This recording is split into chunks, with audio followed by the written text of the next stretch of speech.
আচ্ছা, এখন আমরা যে টপিকগুলো পড়বো সেটা হচ্ছে তোমার যে ম্যাট্রিক্সের ক্লাসিফিকেশন, মানে ম্যাট্রিক্সের কয়েকটা প্রকারভেদ, বুঝছো? যদিও তোমার বইয়ের শুরুতে এগুলো দেওয়া, বাট আমি আমার মানে গুছানোর জন্য তোমাদের জন্য সহজ হয়, মানে তোমরা যেন সহজভাবে বুঝতে পারো, এই জন্য হচ্ছে আমরা এটা একটু পরে পড়তেছি। আগে কয়েকটি ক্লাস হয়ে গেছে, এখন আমরা এগুলো পড়বো, ঠিক আছে? আচ্ছা ঠিক আছে, সমস্যা নেই, আগে পড়ো, পরে পড়ো, একভাবে পড়লেই হয়েছে।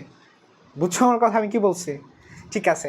তো ম্যাট্রিক্সকে আমরা কয়েকটা ম্যাট্রিক্স লিখতে পারি, মানে কয়েক ধরনের ম্যাট্রিক্স হইতে পারে, এগুলো জানতে হবে, এমসিকিউর জন্য এগুলো জানা লাগবে, ঠিক আছে?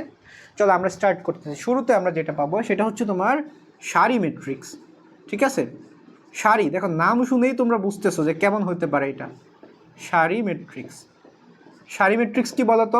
শুধুমাত্র একটা সারি থাকবে, ঠিক আছে? শুধুমাত্র, আচ্ছা ডিটেলস লেখা স্ক্রিনে থাকবে, আমি এখানে শর্ট ফর্মটা লিখে ফেলবো শুধু, বুঝছো আমার কথা?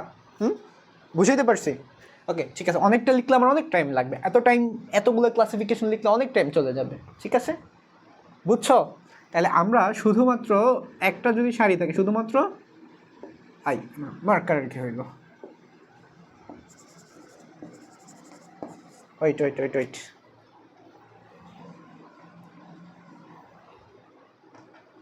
দেখো শুধুমাত্র একটি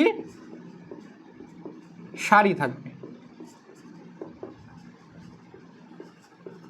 ঠিক আছে? যদি একটা মাত্র সারি থাকে, কলাম যত খুশি থাকুক সমস্যা নাই, যদি একটা মাত্র সারি থাকে ওই ম্যাট্রিক্সটার নাম হচ্ছে আমাদের সারি ম্যাট্রিক্স, ঠিক আছে?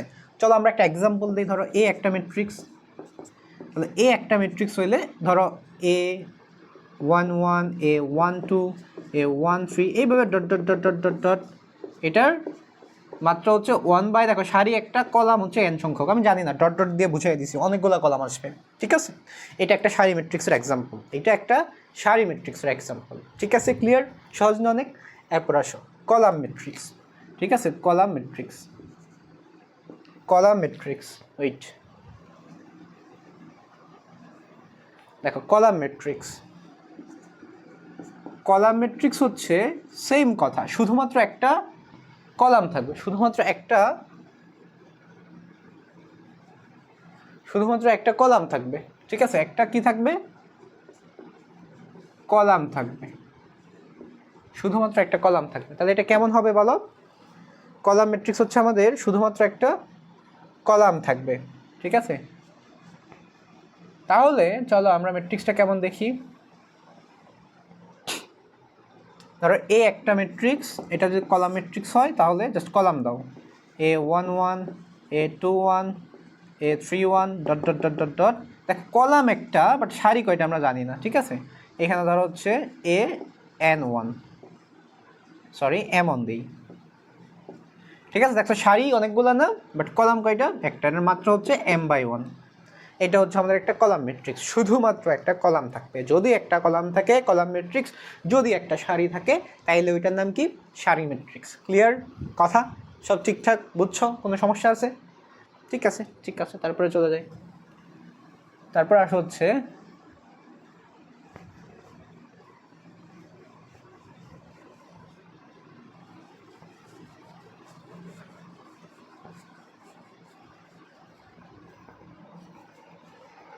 বর্গ ম্যাট্রিক্স, ঠিক আছে? বর্গ ম্যাট্রিক্স,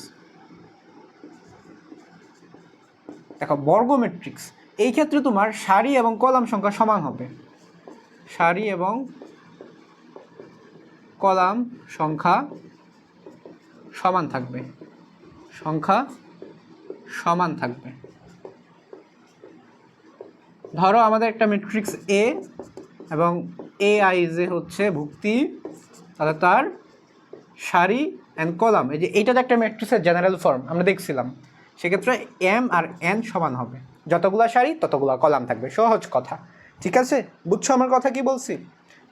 একটা এক্সাম্পল যদি দেই, ধরো হচ্ছে 312, 462, 310, দেখো সারি 3টা, কলাম 3টা, কি ম্যাট্রিক্স? বর্গ ম্যাট্রিক্স। ক্লিয়ার? হ্যাঁ, অনেক সহজ জিনিস এগুলো, আসলে অত বোঝার কিছু নাই, হ্যাঁ, অত কিছু বোঝার কিছু নাই এখানে।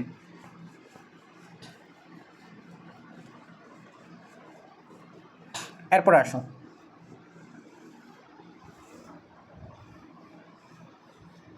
ম্যাট্রিক্সের কর্ণ চিনতে হবে আমাদের, ম্যাট্রিক্সের কর্ণ। চলো দেখি আমরা ম্যাট্রিক্সের কর্ণ দেখি। ম্যাট্রিক্সের কর্ণ দুইটা, ঠিক আছে? ম্যাট্রিক্সের কর্ণ দুইটা, প্রধান কর্ণ, প্রধান বা মুখ্য কর্ণ বা মুখ্য কর্ণ, আরেকটা হচ্ছে তোমার গৌণ কর্ণ। গৌণ কর্ণ আমার এমসিকিউর জন্য যেটা জানতে হবে সেটা হচ্ছে প্রধান বা মুখ্য কর্ণ জানতে হবে এমসিকিউর জন্য, গৌণ কর্ণ ওটা লাগবে না, ঠিক আছে? চলো আমরা একটা ম্যাট্রিক্স লিখি, A B C D E F G H I, এই যে একটা ম্যাট্রিক্স, ঠিক আছে? এই ম্যাট্রিক্সটার তোমার প্রধান কর্ণ দেখো, প্রধান কর্ণ হচ্ছে তোমার এ আই জে, ওই ভুক্তিগুলা যেখানে তোমার আই আর জে সমান, আই আর জে সমান যেটাতে, আই আর জে সমান যেটাতে, ওইটা হচ্ছে প্রধান কর্ণ। কোথায় কোথায় সমান থাকে? A11, A22, দেখো A33, মানে এই যেটা, এই যে এইখানে A11, A22, A33, এইটা হচ্ছে প্রধান কর্ণ, এটার নাম প্রধান কর্ণ, ঠিক আছে?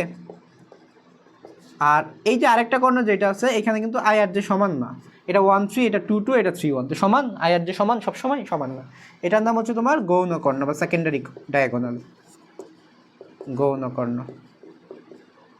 আশা করি ম্যাট্রিক্সের কর্ণ তোমরা বুঝতে পারছো, ঠিক আছে? ম্যাট্রিক্সের কর্ণ শেষ না? ওকে, ঠিক আছে। এখন আমরা দেখব হচ্ছে ম্যাট্রিক্সের ট্রেস, খুবই গুরুত্বপূর্ণ একটা এমসিকিউ, তোমার হচ্ছে আসার মতো।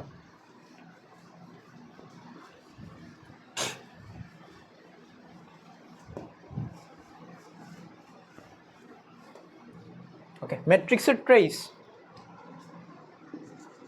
ম্যাট্রিক্সের ট্রেস,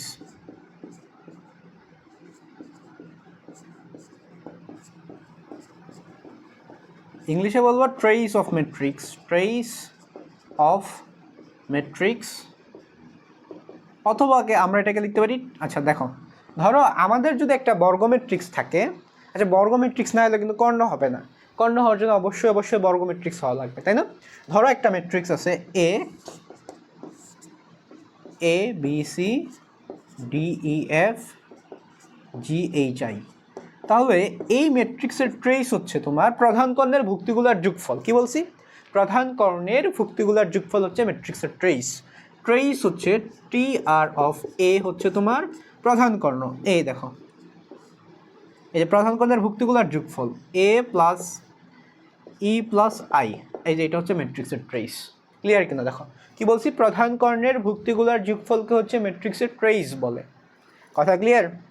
ঠিক আছে, চলো এখন আমরা কিছু এমসিকিউ দেখবো। আগে একটা জিনিস দেখে নাও, হ্যাঁ? এ একটা ম্যাট্রিক্স 4 6 1 2 0 5 3 7 2, বলো তো এই ম্যাট্রিক্সের ট্রেস কত? এই ম্যাট্রিক্সের ট্রেস, ট্রেস অফ এ হচ্ছে 4 0 4 আর 2 6, 4 যোগ 0 যোগ 2, 4 প্লাস 0 প্লাস 2 6, এই ম্যাট্রিক্সের ট্রেস হচ্ছে 6। এখন তোমার পরীক্ষায় আসলে এত সহজ এমসিকিউ দিবে না যে একটা ম্যাট্রিক্স দিয়ে বলবে যে এই ম্যাট্রিক্সের ট্রেস কত বের করো, এমন কিছু দিবে না, বুঝছো আমার কথা? এখানে একটু জটিল দিবে, তাই না? এত সহজ ছিল তো ভালোই ছিল, যোগ করে দিতাম শুধু শুধু, তাই না? আচ্ছা ঠিক আছে, দেখো দেখো, তাহলে আমাদের হচ্ছে একটু জটিল থাকবে বাট সহজ আছে, অতটাও কঠিন না যে পারবা না, অতটাও কঠিন না, পারবা, ঠিক আছে? আচ্ছা দেখো আমরা দেখি, চলো আমরা দেখি কিছু এমসিকিউ দেখি। আচ্ছা এটা মুছে ফেলি, হ্যাঁ, এটা তো আমরা শিখেই ফেলছি। এখন প্রধান কর্ণের ভুক্তিগুলার যোগফল হচ্ছে আমার একটা ম্যাট্রিক্সের ট্রেস, ঠিক আছে?